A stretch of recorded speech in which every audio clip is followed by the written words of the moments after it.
নমস্কাৰ অসম। আজি মুৰ্গী পালনৰ মোৰ 10 নম্বৰ দিন আৰু বৰ্তমানলৈকে মোৰ পোৱালিকেইটা ঠিকে ঠাকে আছে। দুই এটামাৰ মৃত্যু হৈছে যদি ভালেখিনি গ্ৰথ পাইছে সিহঁতে। কিছুমান পোৱালি মোৰ সৰু আছিল, সেইসকলক মই এক্সট্ৰা কৰি পেলাই ব্ৰুডিং কৰি আছোঁ। এই চাওক, এইসকল উইক হয়, সেইকাৰণে ইহঁতক মই এক্সট্ৰা কৰি ব্ৰুডিং কৰি আছোঁ। ডাঙৰবোৰে সৰুবোৰৰ ওপৰত উঠি তেওঁলোকক চেপি মাৰি পেলাই সেয়া মই তেওঁলোকক এক্সট্ৰাকৈ ব্ৰুডিং কৰি আছোঁ। বৰ্তমানলৈকে সকলোখিনি ঠিকে চলি আছে। পিছলৈ আগলৈকে কি হয় সেয়া সকলোখিনি কথা আপোনালোকৰ লগত আপডেট হ'ম।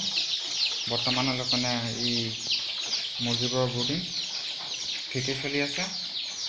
ইয়াৰ উপৰিও কিছুমানৰ পাখি আহি গৈছে। আজি 10 নম্বৰ দিন আৰু পাখি অহাকেইটা মোৰ বোধ হয় মুৰ্গী হ'ব, আৰু যিকেইটা পাখি কমকৈ আহিছে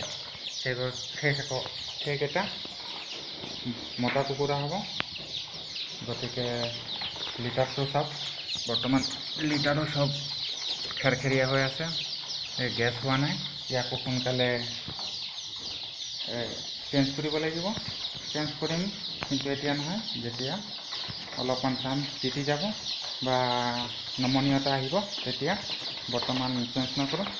গতিকে আজিলৈ ইমানে। আকৌ আপোনালোকৰ সৈতে আপডেট হ'ম। ধন্যবাদ।